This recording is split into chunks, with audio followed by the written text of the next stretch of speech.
gentlemen, hey, congratulations on Teenage Badass. Hey, thank you. Thank you so much. So for you, Grant, where did the initial story came from? Where was the origins of this?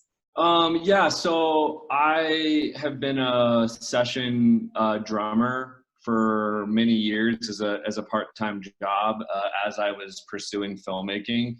And I always thought, I would love to see a movie that kind of accurately portrayed our experience in being in a band in Phoenix in 2006.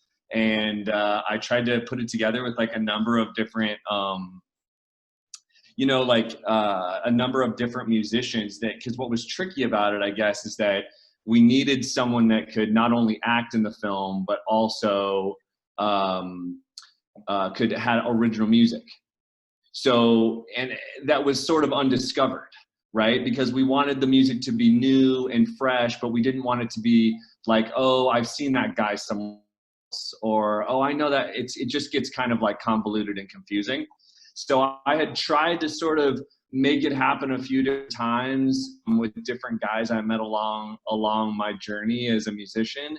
And not until I found Evan Ultra did things just kind of click into place. And he ended up having a trove of music that we could use. He has 12 original songs in the film. There's actually not a single singer other than him in the entire film. So even the music in the bars and any of the background stuff is all his original stuff.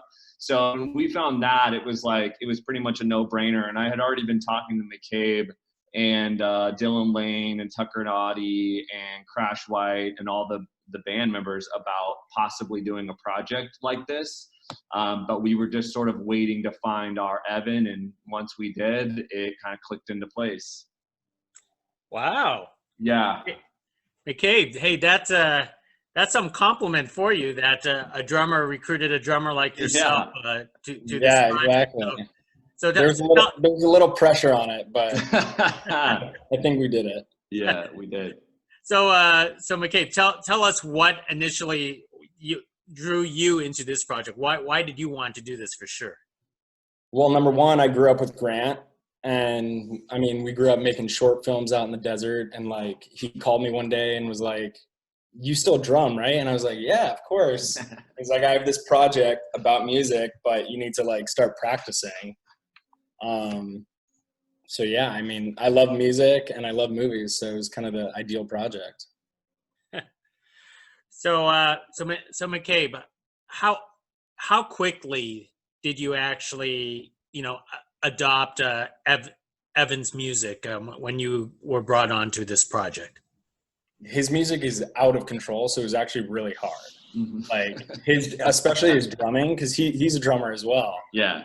And it is like in the tracks, it's so hard to match what he was doing because it's just Grant. He was pretty much improvising on when he recorded those. I feel like. Yeah, he played every instrument on every song, so that also helped too, is because I was a drummer. Our consulting producer is an incredible drummer. He's sort of who the Kevin Corrigan character is based off of. His name is Bob Hogue. He's an amazing drummer. He's one of my favorite drummers. And then Evan is the drummer.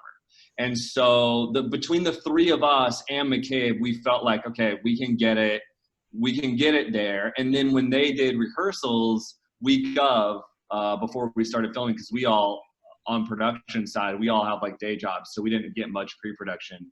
But when the guys finally got into town, how many times did you guys practice? Did you only practice once for each performance? No. We flew in like a week early and started doing rehearsals. I think we probably had like 5 rehearsal nights. Yeah. And so Evan was able to. The day before we shot a performance, we would go into rehearsal. Yeah. So we had a rehearsal space set up to be able to run the songs, and then it just helped because Evan is a band leader, so he can play any parts for anyone or explain anything. And honestly, like, it would not have worked out, I don't think, had he not been as proficient at every instrument. Yeah. It was a challenge, but we did it. Yeah. So that's really amazing. Only 5 days of rehearsal, and you managed to pick all this up pretty quickly? 5 days of a group rehearsal, but I think everyone individually a month prior, maybe 2 months. Yeah, we had the songs for them, yeah. like I was going in and doing lessons with this guy, Rob Humphreys, out here in LA, who like, we listened to the track hundreds of times and just like literally dissected each one. And he's an amazing drummer. And he even was like, this drumming is wild. Like, yeah, it was crazy. Yeah. Wow. Well, this Evan is pretty talented then. Yeah. For Absolutely. himself, and for you, McCabe, you sang in this movie. Well, no, I didn't sing in this. Backup vocals or whatever that was. Oh, yeah. The heart, right? Yeah. That was a fun scene. Could you talk about walking through that scene, because that's not an original song. That's No. So basically you did a revision, a cover. Yeah. I'm a big fan of old school, and there's that and all the Top Phillips stuff. I actually worked on a Top Phillips movie as a PA. I worked on War Dogs, and so I got to meet him, and I've been a fan of his for a while. And in old school, he also does it in Hangover 1. He has that, I think they're called the Dan Band. Is that correct, McCabe? Yeah. Is that what they're called? And the guys, they're like, I don't know if you're familiar or have rewatched those movies recently, but there's like a wedding band that always plays. And in old school, like we refer to in the movie, they play that song. And because it was 2006, and I believe old school came out maybe 2004, I was like, this would be a perfect song for Kirk's character to sort of think like, this is the one I'm going to get her back with. And I always get like kind of goosebumps when I hear that song, even though now we've heard it so many times, I don't remember what I felt when I first heard it. But it's a crazy song too. And we had to pre-record that one during filming.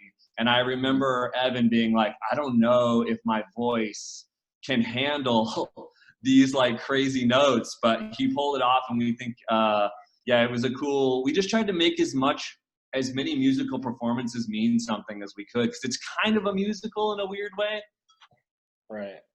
Yeah, I remember we got that track day of. Mm-hmm. I remember you guys gave us that. I'm like, all right, here we go. Yeah, here we go. I caught in, like, learning. Yeah.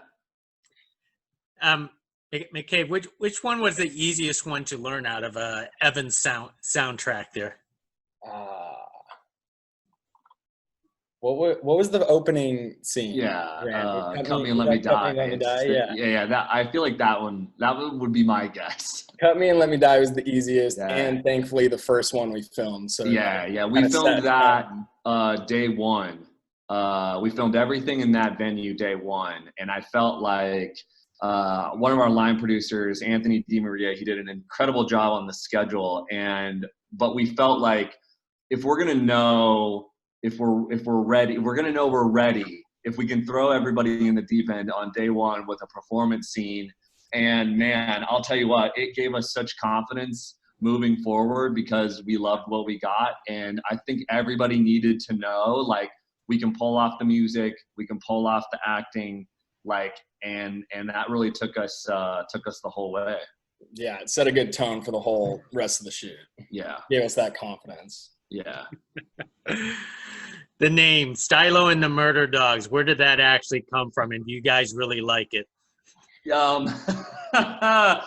Yeah, so Evan Ultra, as you may have guessed, it was a pretty big part of all of this. And when Matt and I were writing the script, I didn't really have a title for a long time, and nor did we have a band name. And at one point, Evan said, I'm going to come up with the band name. And I said, okay, well, then I'm going to come up with the title.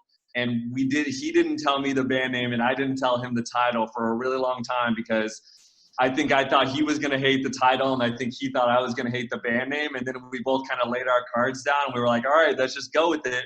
Because I knew that for Evan to be fully bought in, it was going to be necessary for him to feel invested and like he, like it's his band. It's so there's so many meta things in this movie, but for him to be this like, kind of egomaniac, kind of all over the place guy, it's really perfect that he was the one that picked out the band name. Yeah. McCabe, how was it like working with the rest of the band gang there? Incredible. I mean, a lot of them are my best friends, so it was really natural. And yeah, just fun. The whole thing was so fun to do. Because he's grown up, because Tucker Oddie, the keyboard player, is my brother. And then Dylan Lane is Dylan my Lane, best friend. He lives down his the best street. friend, been a long time. And that was also a reason why we thought it could work, was because it just so happened to be that each of them played the instruments that we needed them to play and had built rapport. Wow, that is amazing. So all you guys are in the Phoenix, Arizona area. This is how all the pieces came together. A handful of us grew up there. Yeah. I mean, a lot of us moved out to LA, but our roots are there. Yeah.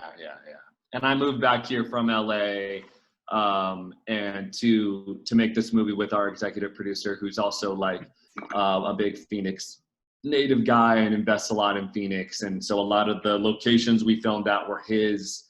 And so that was kind of cool. It's like I already knew, like, okay, these are the places we have to work with, you know, on our budget. What can I make happen here? Like the venue that we open up with, he owns. And then for us to be able to film at that end performance with the crowd and everything, that's one of the biggest, I wouldn't say the biggest, like as in like capacity venues in Phoenix, you know, because we've got arenas and stuff, but it's the biggest, like, you know, 2,000, 3,000 person cap space. And so I really wanted to play there. And we didn't know if we were going to have to try to convince some national act to let us open up for them. But it ended up working out perfectly that a friend of ours was putting on a festival, and they so graciously, Tim Kirch and 8123, they so graciously let us like open up the doors, you know, 2 hours early, and we just played the same song over and over and over, you know, and the kids are just like, oh my God, is this the only song this band knows? You know? Yeah. I did want to ask is because the story plot is 2006, which is a very, very specific year, because it's it's not like the 1990s where we're doing a movie because of nostalgic reasons, but I didn't figure 2006 was a year that we're reliving this back already. Yes. Why that year? So I was 19 in 2006, and our executive producer, Chucky Duff, he was in a band that was a national act at some point called Deer in the Headlights, and they played Lollapalooza and whatever. And that was kind of the era where we played music, and where we were most trying to, you know, make it. And so it felt like for us, like, it's just abstract enough, but also a little bit, you know, it doesn't make you feel like when you watch it that it's like some old thing, right? It could be present day if you wanted it to be, but also it adds a little bit of texture with the cell phones and the lingo and a little bit of that. So yeah, it was kind of a very specific time for us. Wow. 2 years earlier, you would have had like MySpace in the movie. Well, there is MySpace in the movie. There's a MySpace in the movie. Oh, that's right. There's MySpace scene in the movie. Yeah. I'm getting all creepy on MySpace. Yeah. Now, with all you guys being from the Phoenix area, how did you get Maddie and Kevin to join, you know, the cast? You want to talk about Maddie? Maddie's one of my best girlfriends. So I just hit her up. I was like, I have a script that my buddy wrote. It's incredible. We're trying to cast this role. Would you read it? And she did, and she loved it. Yeah, she was incredible in it. Yeah, she was perfect. And like, that was another cool thing, to like bring a close friend out here back to where we all grew up into like our world. Mm-hmm. It was pretty cool. Yeah, we got Kevin and Julie through our casting agent, Jamie Gallagher. And Kevin was interesting because he was a late addition. And when he showed up, we were kind of chilling at one point, and I said, you know, have you ever been to Phoenix before? And he was like, the last time I was in Phoenix, I was filming a band movie just like this, only I was the guitarist, and there was some old guy that was the manager guy, and now I'm the old guy. And I was like, what? And we had no idea that this movie existed. It's called Bandwagon. We found it on online, and we've all watched it, and it is eerily a prequel to like tonally. I mean, it's like, I mean, in the band world, there really is this sort of like genre, you know what I mean? And for me, it was like That Thing You Do, you know, 1996. It just had this, like, it's kind of funny, but it's kind of quirky, but it's got good music. And so evidently we were tapping into something that Kevin had long been kind of pioneering. Wow, that's actually pretty awesome. Yeah. And one more note about your guys' film. We have to music fans will take note that Jim Atkins makes an appearance in the film from Jimmy Eat World. Talk about how he came on, what's it like having him on set, you know, that kind of stuff. Yeah, Jim, I remember being in 2004, I went to a Jimmy Eat World Blink-182 concert, and I told him, I said when he got there, I was like, dude, if you would have told me in 2004 that Jim Atkins would be in my movie, I would have, and he's so humble, he's such a humble guy, he's kind of like, oh, you know, great. And I'm like, no, you don't understand, you know, grabbing his shoulders and shaking him. Casino. Yeah. And no, he's a huge supporter of Phoenix stuff. You know, they're all, Jimmy Eat World's a Phoenix band, or I should say Mesa, because I don't want to get in trouble. But yeah, Chucky Duff, our executive producer, and Bob Hogue, our consulting producer, both had a long-standing relationship with him, and we were just really fortunate that he decided to spend, you know, a day with us. But such a cool guy, like super chill. And you know, when we were recording that phone call at the end, I was just in the back of the trailer, you know, with the microphone and Jim Atkins, and I was just like, I'm never gonna forget this this experience. Mcabe, did you kind of met him? Did you not? Were you understanding of his music at the time? Oh yeah, I grew up listening to Jimmy Eat World my whole childhood, but I didn't really get that scene that he was in was super quick. We shot that super fast. I think I said hi to him. Like it literally was so mellow. Saw him from afar, like for that line. That was pretty much it. Yeah. But yeah, I love Jimmy Eat World. I still do. I listen to him all the time. Excellent. Well, let me wrap it up with one more thing with you gentlemen here.